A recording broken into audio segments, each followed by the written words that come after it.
Salut à tous, on se retrouve pour un nouvel épisode spécial Coupe du Monde, mais pas que. Je commence par présenter tout de suite l'homme en bleu. Comment ça va, Majdi? Yad, tranquille. Bien, ouais. Là, t'es Super. content que je t'ai présenté en premier. Ouais. Ça y est, là, Ouais, t'es satisfait. T'es bien. Salut à tous. au top et on va parler de ton joueur préféré et pas de beignet d'air. Comment ça va, Bassim? Ça va. Bah non alors. Tranquille? Ouais. Oula, l'air est grave. Toujours pas en premier, mais tranquille, c'est pas grave. Non, toujours pas en premier, t'entendras un peu. Comment ça va, Yohan? Moi, je m'en fiche des 30 derniers. Surtout pour un tel Oui, sujet. merci, t'as été en premier sur toutes les autres. Ah, c'est surtout bon. pour un tel sujet.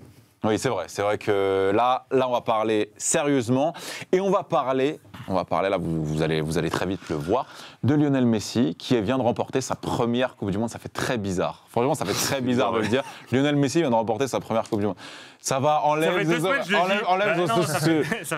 d'air, je sais pas, Il est mal long, gris, le titre, un peu- il est long, un le peu- titre, un peu non gris, quoi.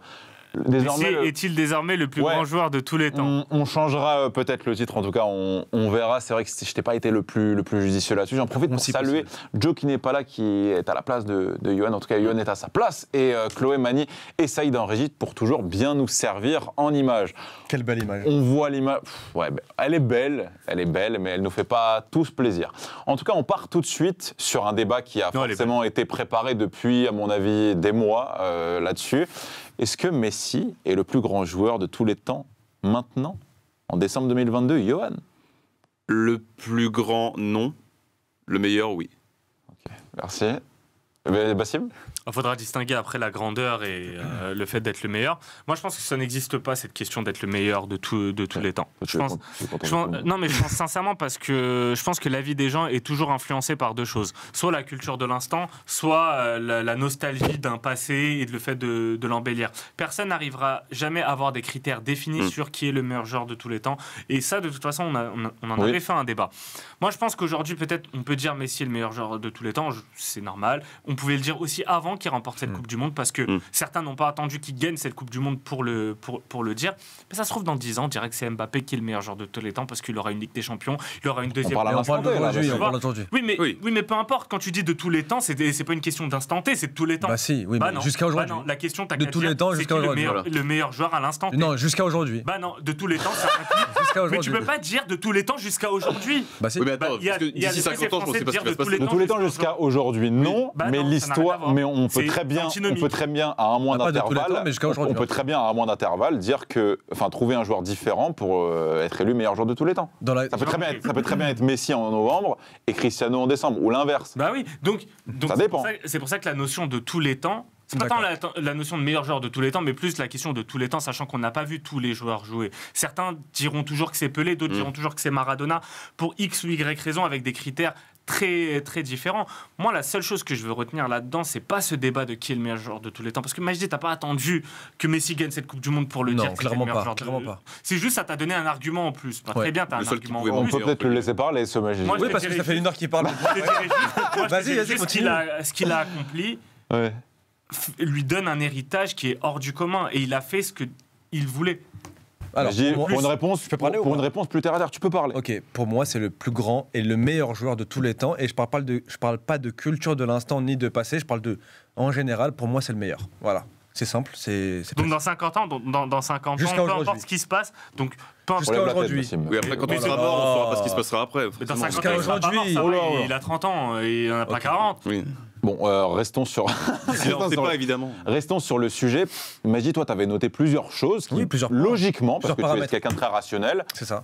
pourquoi est-il le meilleur ou le plus grand joueur de tous Pour les moi, temps? comment je définis le meilleur joueur de tous les temps, c'est que au niveau de son palmarès, c'est le meilleur, c'est l'un des meilleurs. Non, c'est Dani Alves. C'est celui qui a, Non, mais je parle des. Non, Alors, oui, oui, c'est celui qui a tout gagné. manque collectivement encore la et Coupe de France. individuellement. Ok. C'est vrai que Dani Alves collectivement, il est au-dessus. Donc, t'as le palmarès. T'as aussi la patte laissée par Messi en fait dans l'histoire, son empreinte laissée par Messi dans l'histoire. Pour moi, son empreinte, elle est conséquente. Tu as sa longévité. Il a quand même 8 ballons d'or. Non, 7 Sept. plus Il en 1. aura Le huitième ne saurait tarder. Voilà. Donc bientôt 8 ballons d'or. Tu as les émotions procurées par le joueur.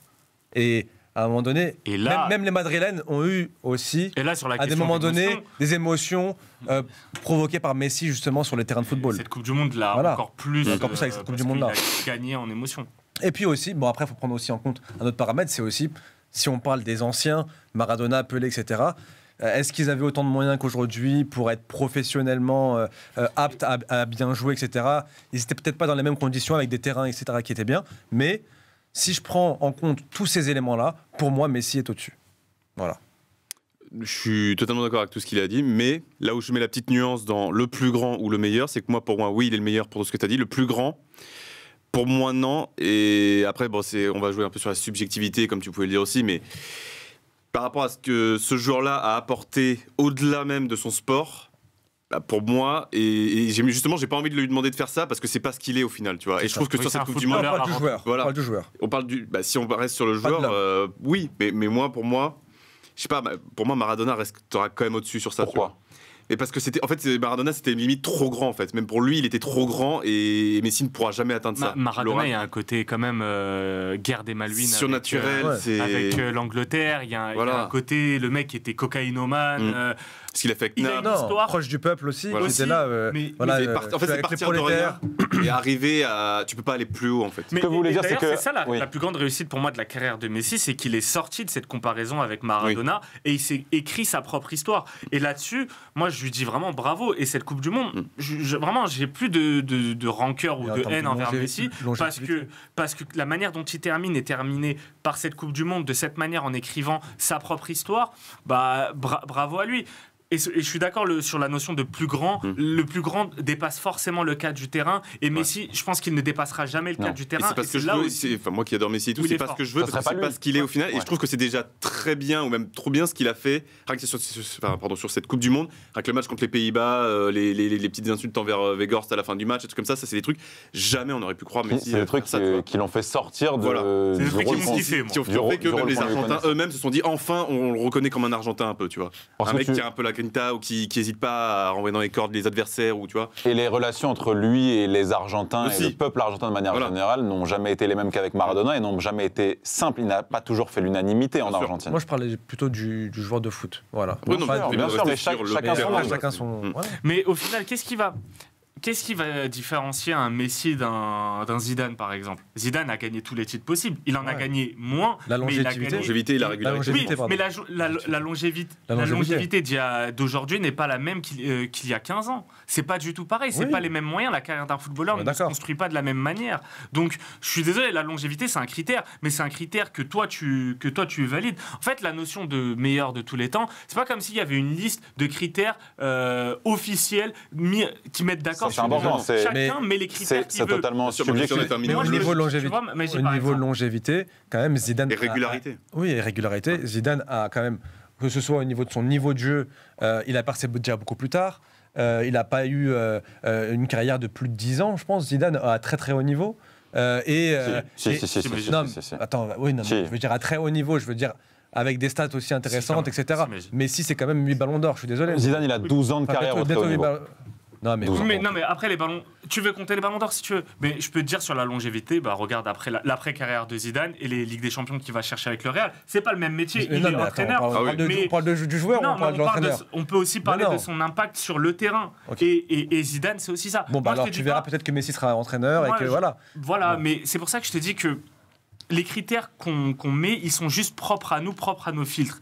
Et les générations changent. Dans 20 ans, tu auras des... Moi, aujourd'hui, je vois sur Twitter des personnes remettre en question la prestation de Zidane face au Brésil en 2006. Des personnes te dire que c'est pas un truc de fou, regardez... Qu'il n'a pas marqué tant de buts que ça. Pourtant, nous, ça nous a marqué. On était là comme des fous devant le terrain. C'est vrai que les émotions aussi rentrent en compte. Mais les émotions rentrent en compte, mais aussi la manière de voir les choses et de regarder le football ne sera pas la même dans 20 ans. Dans 20 ans, ça se trouve, il y a des gens qui diront « Mais regardez Messi, il ne court pas sur le terrain. Regardez Haaland, il a gagné 15 ballons d'or et il a mis 100 buts par saison. Toi, tu veux relativiser là-dessus. Moi, je veux relativiser la notion de tous les temps et la notion de meilleur, parce que le meilleur, au final, c'est pas à nous de juger. Selon les... C'est à nous de juger, mais c'est pas un titre qui est Déjà, c'est pas un titre. Déjà, c'est pas un subjectif, titre. Maintenant, on sait très bien, on en a déjà parlé, on a déjà débattu là-dessus, on a chacun notre avis là-dessus. Celui qui rassemble les critères en termes de carrière et la plus complète depuis ce dimanche 18 décembre, c'est Lionel Messi. En activité, bien sûr. En activité, bien évidemment. Sûr, mais le débat avec Cristiano n'existe plus. Et pourtant, ça ne changera pas le fait que moi, je préférerais Cristiano et je préfère l'histoire que lui a écrit par rapport à l'histoire que Messi a écrit. Peut-être que Messi préfère Zidane. Parce qu'à la fin... Mais ça, c'est totalement compréhensible. Mais parce qu'à la fin, c'est qu'une question d'émotion que tu procures et d'histoire que tu racontes. Et Messi, moi, ce que j'aime avec l'histoire qu'il a parachevé hier face à la France, c'est qu'il a reçu beaucoup d'amour dans tout le monde, mais il en a rendu aux supporters du Barça, aux Catalans, en mettant le Barça vraiment sur la carte du monde du football, mais il l'a jamais rendu aux Argentins par une Coupe du Monde. Et il l'a rendu. Et ce lien qu'il y a maintenant entre Messi et les Argentins, je pense que c'est la chose, au-delà même de la Coupe du Monde, c'est la chose qui est recherchée le plus. C'est d'être, ok, il y a Kempes, il y a Maradona, il y a Messi maintenant. Ce sont les 3 étoiles de l'Argentine.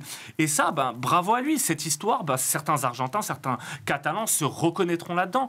Moi, je préfère l'histoire d'un Cristiano, l'histoire d'un Zidane. C'est propre à chacun. Je suis d'accord. Après, justement, ce que je peux rajouter aussi sur le fait qu'il ait gagné avec l'Argentine, c'est qu'il a quand même été, même si on enlève les pénaux ou quoi, un minimum influent aussi sur cette compétition, ce qui aurait pu manquer même par rapport à la Copa América. C'est déjà un truc qui l'a énormément libéré, mais on disait déjà, voilà, finalement Messi, je sais plus il lui manque que ça, oui, mais en tout cas, c'est qu'il n'avait pas fait non plus la Copa América du siècle, ou que sur la finale, il marque pas. Et là, avec cette Coupe du Monde, il a aussi rendu le truc de j'ai été influent et je voulais au faire aussi, tu vois. Oui. Et je pense que ça, c'est important. Alors qu'il aurait pu ne pas l'être. Il aurait pu finalement être même en 2014. Peut-être qu'en 2014, peut-être que c'est mieux qu'il la gagne là maintenant pour que les Argentins se sentent vraiment enfin reconnaissants envers lui. Plutôt qu'en 2014, s'il l'avait gagné, ça aurait été pas du tout pareil, parce qu'en 2014, il n'a pas du tout la même influence que là sur cette Coupe du Monde 2022. Et au final, qu'est-ce qu'on s'en tape de ce débat? Messi, il ne gagne pas la Coupe du Monde pour être le meilleur de tous les temps. Il gagne la Coupe du Monde pour gagner la Coupe du Monde et pour la gagner pour l'Argentine. Rajouter quand même le seul truc qui peut lui manquer. Je pense que, sincèrement, je pense que lui n'y pense même pas. Je pense que lui, c'est juste gagner cette Coupe du Monde pour l'Argentine. Non, mais ça, c'est juste notre préoccupation. Ouais, mais c'est une préoccupation de merde parce que moi, je veux pas. Casse-toi. Que fais-tu là, Bassim? Non, mais je veux pas en fait qu'à un moment donné, la seule manière qu'on voit le football, c'est de se dire qui est le meilleur de tous les temps. Et moi, cette question, je l'ai sur le tennis. Je te rejoins. Vous suivez pas le tennis, mais moi, je l'ai à chaque fois. Chaque fois, Federer gagne un titre, c'est Federer le meilleur joueur de tous les temps. Nadal gagne à Roland-Garros, c'est Nadal le meilleur de tous les temps. Un mois plus tard, Djokovic gagne à Wimbledon, c'est Djokovic le meilleur de tous les temps. Donc toi, ce que tu veux pas, c'est la culture de l'instant. Mais c'est même pas une question de culture de l'instant. Juste arrêter de poser cette question de merde. Les mecs, ils écrivent leur histoire et nous, on est juste là pour la contempler. Bravo, Yann. Non, mais c'est bien qu'on réponde une dernière fois à cette question. Mais je veux plus qu'on essaye de répondre à cette question. Tu veux plus? Tu penses? Ouais, t'as mis tout le monde. Bah merci. Je suis le GOAT, du coup. T'es le GOAT. Les gars, dites-nous en commentaire. Cette question mérite d'être posée. On clôt l'année 2022 comme ça. Et je pense je pense quand même qu'objectivement, malgré tout, quand on parle de carrière complète, etc., on peut quand même dire à cette question. Messi. Ça sera le mot de la fin. Partagez, commentez. On vise les 2000. À très vite. Ciao.